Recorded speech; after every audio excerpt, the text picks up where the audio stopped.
מאחורי הפוליסה, הפודקאסט.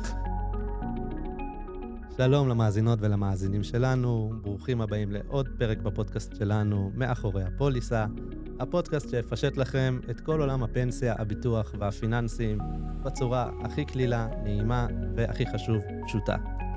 היום בפרק שלנו, אספתי לנו 10 שאלות שאני נתקל בהן ביום יום כמעט בעבודה שלי. 10 שאלות נקרא להן הכי נפוצות שקיימות. אז יאללה, קדימה, בואו נתחיל. שאלה ראשונה, איך אני יודע אם אני במסלול ההשקעה הנכון שלי בקרן הפנסיה?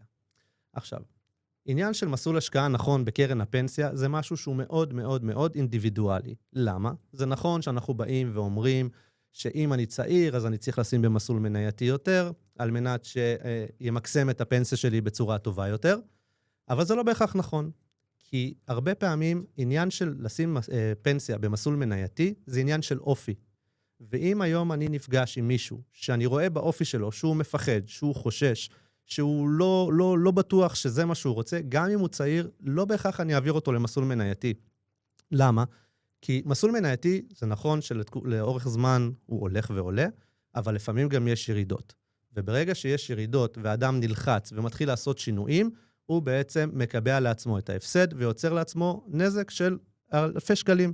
לכן, לא בהכרח מי שצעיר יעבור למסלול מנייתי, זה מאוד מאוד עניין של אופי. שאלה הבאה, האם כדאי לי לרכז את כל החסכונות שלי במקום אחד?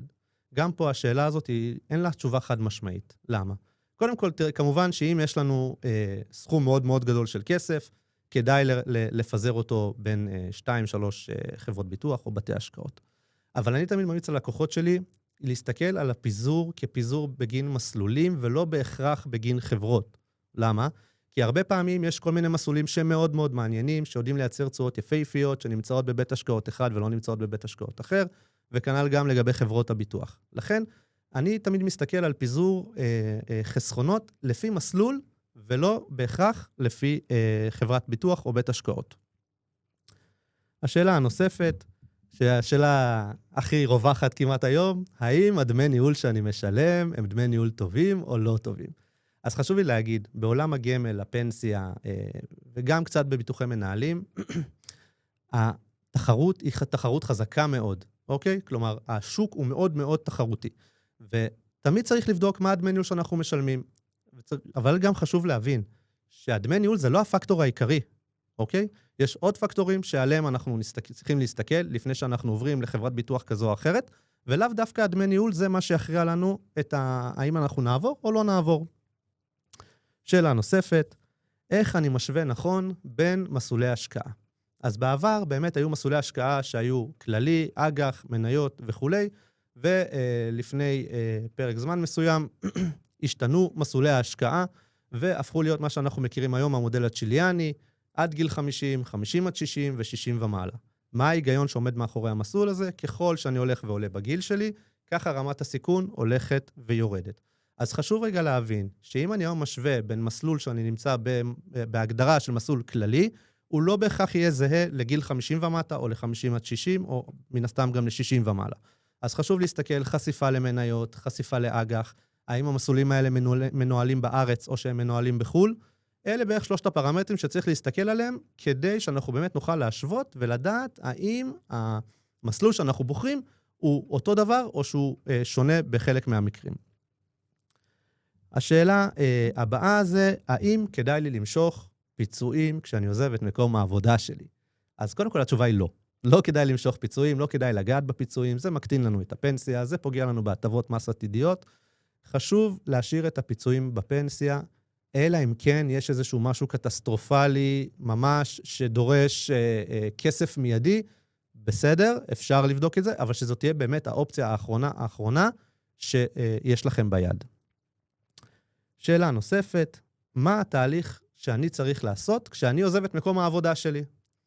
אז מעבר לזה שאנחנו לוקחים את הטופס 161 מהמעסיק, אנחנו לוקחים טופס סיום העסקה, אנחנו לוקחים טופס שחרור כספים, ומעבירים אותו לקרן המנהלת. מיד לאחר מכן שהעברנו את זה לקרן המנהלת, אנחנו מבצעים פעולה שנקראת ריסק זמני.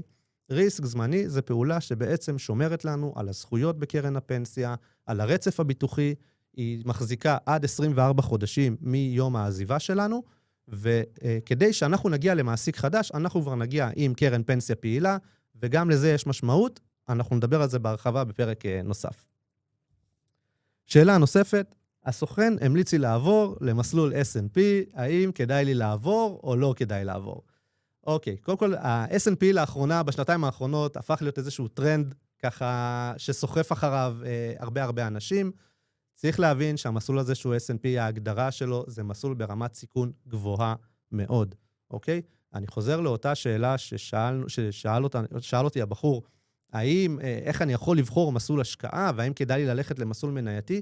גם פה, אם זה לא משהו שבאופי, זאת אומרת, אם זה לא משהו שאתם מפחדים ממנו, גם לראות פתאום ירידות דרסטיות, ואתם לא תעשו איזשהו שינוי דרסטי באותו רגע, זה אחלה מסלול, אפשר להצטרף אליו. כמובן שצריך להתייעץ עם איש מקצוע, ולהבין האם כדאי להיכנס למסלול הזה או לא.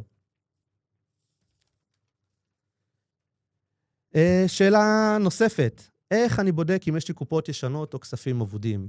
אז היום בעצם יש לנו שתי דרכים לבדוק קופות ישנות או כספים אבודים. יש לנו את הר הכסף, שאליו כל אחד יכול להיכנס, גם אפילו עבור אדם שנפטר, ואז שם הוא מראה לנו בדיוק איזה קופות יש לנו שמפוזרות בחברות ביטוח או בבתי השקעות. הוא לא נכנס לעובי הקורה, הוא אומר, יש לכם קופות פה, תפנו לחברת הביטוח, תוציאו מידע, ויש לנו את המסלקה הפנסיונית, את האתר של המסלקה הפנסיונית, שכל אזרח יכול להיכנס, להירשם, לשלם כמה שקלים, ולקבל דוח מאוד מסודר, מאוד מפורט, עם הקופות, עם הדמי ניהול, עם כל מה שיש שם, עם המסלולים, הכל. חשוב מאוד לא לעשות שינויים לבד, כי חשוב מאוד כן לקחת סוכן איתכם, בעל רישיון שילווה אתכם, כי לפעמים אנחנו יכולים לראות קופות שהן מאוד ישנות, ויש בהן כל מיני טריקים קטנים ששווה להשאיר אותם ולא לגעת בהם, ומה שנקרא עין שהיא לא מקצועית, יכולה מאוד לפספס אותם, וחבל. כי אחרי זה, להחזיר את זה, זה כמעט בלתי אפשרי. שאלה נוספת, מה זה בעצם פנסיית שאירים? שאנחנו היום מפקידים לקרן פנסיה, אנחנו בעצם משלמים על שני מרכיבים ביטוחיים, מרכיב אחד של נכות, של 75%, עד 75% מהשכר המבוטח שלנו. שימו לב שאני אומר מהשכר המבוטח ולא מהשכר הכולל. והחלק השני זו פנסיית שאירים. פנסיית שאירים באה בעצם לתת לנו מענה חלילה במקרה פטירה של אחד מבני הזוג. הבן הזוג השני יקבל קצבה עד למשך סוף ימי חייו מקרן הפנסיה. הילדים יקבלו קצבה עד גיל 21 כולל. גם שם יש כל מיני סימנים, יש כל מיני כוכביות קטנות שחשוב לשים לב אליהם, במיוחד אם יש לכם ילדים עם צרכים מיוחדים, אוקיי? וזה פה נותן לנו את המענה בעניין הזה של הפנסיית שאירים. ושאלה אחרונה, איך אני יודע אם הכיסוי בקרן הפנסיה הוא מספיק למה שיש לי או לא? וזו שאלה מאוד מאוד חשובה. למה? לפעמים יש לנו כל מיני תוספות בשכר שלא נכנסות להוצאות הסוציאליות שלנו, אוקיי? החזר רכב, כל מיני, כל אחד והאיזה שלו. ואז מה קורה? לצורך העניין, השכר ברוטו שלי הוא 10,000 שקל, ואני מבוטח על 75% מהשכר שלי. כלומר, במקרה של אובדן כושר עבודה, אני אקבל 7,500 שקל קצבת נכות. אממה, יש לי עוד תוספות לשכר של החזר הוצאות, גנים, כל מיני כאלה, של עוד איזה 2,000-3,000 שקל. כלומר, בפועל, השכר שלי הוא 13,000. זאת אומרת, זה השכר שאני רואה בתלוש. בתכלס, השכר המבוטח שלי הוא רק 10,000 שקל. כלומר, שבמקרה של חלילה אובדן כושר עבודה, אני אקבל 75% מ10,000 ולא רק מה13,000. אז כן חשוב שתבדקו שבאמת השכר המבוטח שלכם זה השכר הכולל, ובמידה ולא, תדאגו לזה באופן פרטי, על מנת שתוכלו להשלים את הפער הזה בין השכר לבין הפער שנוצר. אז זה היה עוד פרק שלנו בפודקאסט מאחורי הפוליסה. אנחנו כאן כדי לפשט לכם, לשבור מיתוסים, להסביר לכם את הכל בצורה הכי פשוטה. אם נהניתם, שתפו ותעבירו לעוד אנשים שסוף סוף יוכלו להבין מה קורה מאחורי הפוליסה. אנחנו ניפגש בפרק הבא עם תובנות חדשות, טיפים חדשים, והכי חשוב, שמרו על עצמכם ועל הכיסוי שלכם. מאחורי הפוליסה, הפודקאסט.